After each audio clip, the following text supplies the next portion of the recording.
la question qui vous était posée était: un accord avec le Hamas stopperait-il, selon vous, oui ou non, les actions terroristes des Houthis? Eh bien, vous avez tranché, et le moins qu'on puisse dire, c'est que c'est, comme qui dirait, extrêmement net. C'est un non sur X, un non sur Facebook et un non sur Insta. Sur Insta, vous êtes 75% à penser que non, 80% à penser que non sur Facebook, et enfin 100% sur X. 100% d'entre vous pensent que ça ne stoppera absolument pas les actions terroristes des Houthis. Lise, eh bien, on va en parler avec votre invité. Il s'agit d'Efraïm Herrera, docteur en sciences des religions, spécialiste de l'islam.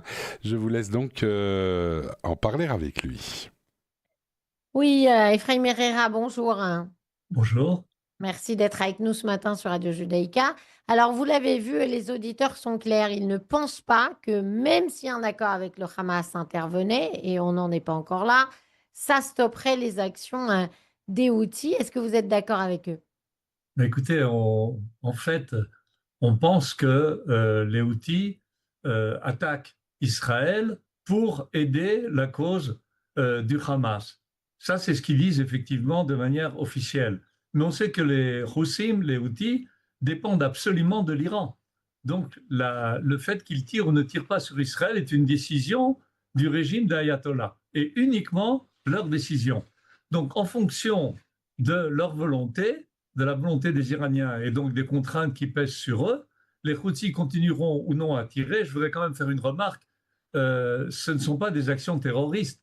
Quand vous lancez des missiles balistiques de longue portée et que vous arrivez à détruire des navires de transport, vous avez derrière vous un pays puissant qui vous arme. Donc c'est un fait, on est en guerre avec l'Iran par le biais de leur proxy Houthi. Donc là, pour ce qui en est de l'arrêt ou non des tirs et de la menace sur les navires de transport israéliens et autres d'ailleurs, euh, par les Houthis, ça c'est une décision iranienne qui va dépendre de la pression que les États-Unis et d'autres pays vont faire sur l'Iran et de la volonté d'Ayatollah. Alors, justement, est-ce qu'aujourd'hui, Efraïm Herrera, les Houthis n'ont pas aussi leur propre agenda? Est-ce que même si l'Iran elle-même leur disait d'arrêter, ils continueraient?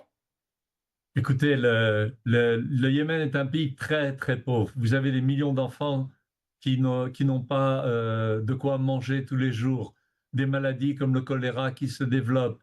C'est une situation catastrophique, pas de travail. Et en fait, donc ces outils dépendent complètement de l'Iran. Si l'ayatollah leur dit arrêtez, ils arrêteront. Ils ne pourront pas faire autrement parce qu'ils n'auront pas sinon d'armes ni de financement. C'est leur raison d'être. Et en plus, ils ont une menace. N'oubliez pas que ces Houthis vivent dans la région nord du Yémen, et dans l'ensemble du Yémen, ils sont minoritaires.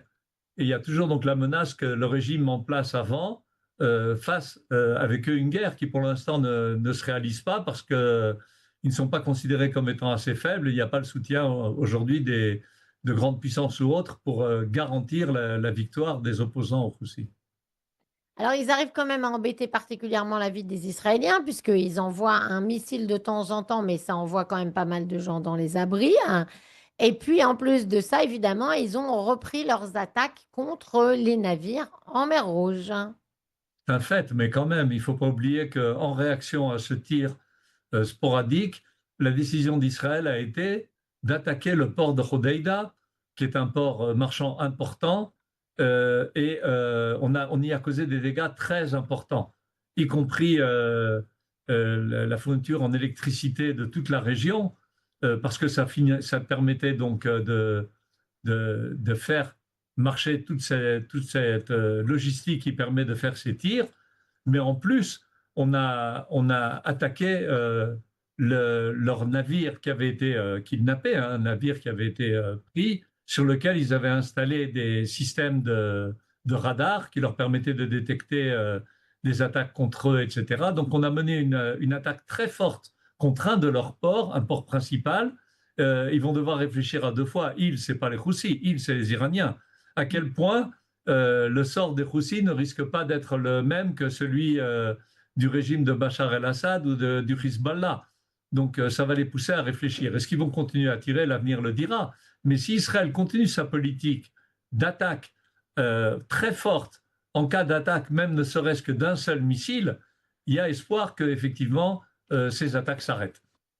Alors justement, effectivement, vous parliez de ces frappes israéliennes, notamment contre le port d'Odessa, qui ont eu lieu hier, Ephraim Herrera, parce que c'est vrai que les rebelles avaient justement repris leurs attaques contre les navires en mer Rouge, en sachant qu'ils avaient déjà réussi à décourager dès le départ bon nombre de navires qui font un tour bien plus important depuis des mois déjà pour ne pas avoir à faire face aux attaques des Houthis. Et je pense que l'Occident, pour une fois, sera avec nous. Parce que l'argent est important et quand les navires de transport ne peuvent pas passer par cette voie, ça veut dire que l'alternative coûte très cher. Et une alternative qui coûte cher coûte à l'ensemble des économies de tous les côtés, y compris les Chinois, qui sont apparemment du côté des Iraniens, ils ont des accords avec eux, etc.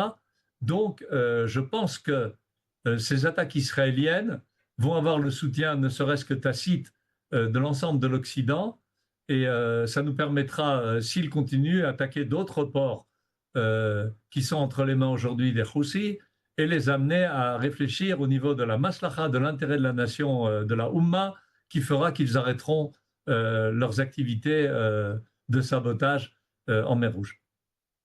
Alors, c'est vrai qu'on ne sait pas très bien si leur arsenal est vraiment très important ou pas, s'ils ont beaucoup de missiles encore. Là, ils avaient aussi capturé un navire marchand, le Galaxy Leader. Ils ont retenu en otage tout le personnel de ce navire pendant 14 mois. Et pourtant, Donald Trump avait fait des frappes contre les Houthis, mais s'était arrêté finalement assez vite. Ephraim, vous me parliez du soutien occidental. Là-dessus, le soutien des Américains, il a été plus light tout de même. Quand même, ils nous ont permis de, je ne sais pas si vous le savez, mais l'armement des avions israéliens qui nous permettent de bombarder le port de Hodeïda vient des États-Unis.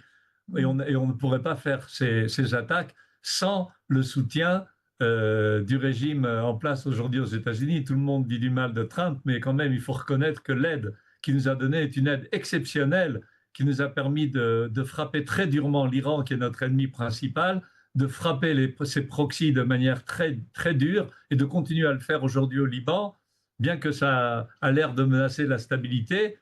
Non, on a le soutien absolu des États-Unis et il faut remercier le gouvernement de Trump et Trump lui-même. Alors, également dans les frappes israéliennes, en dehors du port, il y avait la centrale électrique de Ras Katib, donc une infrastructure énergétique très importante pour les opérations militaires des Houthis. Ça veut dire qu'Israël a des renseignements très précis, Ephraim Herrera, sur toutes ces infrastructures Houthis. Bon, c'est très simple, hein, il suffit de regarder une carte, une photo de satellite. Aujourd'hui, ça ne demande pas un grand savoir-faire au niveau des renseignements. Le savoir-faire des Israéliens au niveau des renseignements est apparu de manière très claire en Iran quand on a su frapper tel étage de tel bâtiment où se trouvait tel dirigeant de l'armée ou des gardiens de la Révolution, etc. Donc ça, c'est relativement simple. Le point important est que bien qu'il y ait un dommage indirect causé aux civils, la décision d'Israël a été, vous attaquez Israël par le biais de ces infrastructures électriques qui vous servent à nous attaquer, nous attaquons ces infrastructures indépendamment des dégâts qui pourraient être causés à la population, qui, de facto, on ne veut pas le faire, mais on n'a pas d'autre solution. Et on a franchi un pas ici qui est important, parce que sinon, comme avec l'affaire des otages, on aurait pu se retrouver pieds et mains liés du fait comment dire, une mauvaise conscience morale qui n'a pas lieu d'être quand on est attaqué et qu'on a un risque mortel sur notre population. Alors également, dans la stratégie habituelle de l'armée israélienne contre ses ennemis, il y a la tentative d'éliminer les chefs. Et donc, il y a 2 semaines, Israël a essayé d'éliminer le chef d'état-major des Houthis, Mohamed Abdelkarim Al-Goumari. Ça a visiblement pas marché, il aurait survécu à l'attaque, il serait blessé. Est-ce que le système des Houthis, il est fait comme celui de l'Iran ou comme celui d'autres ennemis d'Israël avec des chefs de remplacement déjà prévus? Ou est-ce que finalement, chez les Houthis, ils sont moins bien organisés ou moins tout court? Et donc là, ça pourrait marcher mieux d'éliminer leur chef.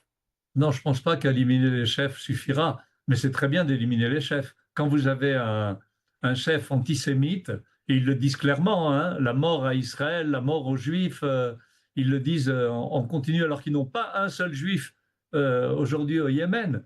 Donc c'est un antisémitisme profond, radical. Éliminons ces gens-là et montrons-leur que quand on veut essayer d'éliminer des Juifs, eh ben, on le paiera de sa vie. Même s'ils sont contents par ce biais de rencontrer Allah, ben, on peut en envoyer autant qu'ils en voudront. On n'aura pas de problème. Par contre, ça suffira pas. Ça suffira pas. Il faut attaquer les infrastructures et puis il faut arriver à menacer l'Iran parce que c'est l'Iran qui le fait. Et il y a encore une étape qui n'a pas été faite. Si on connaît bien le Yémen, il n'y a pas beaucoup de voies pour amener de l'armement au Yémen.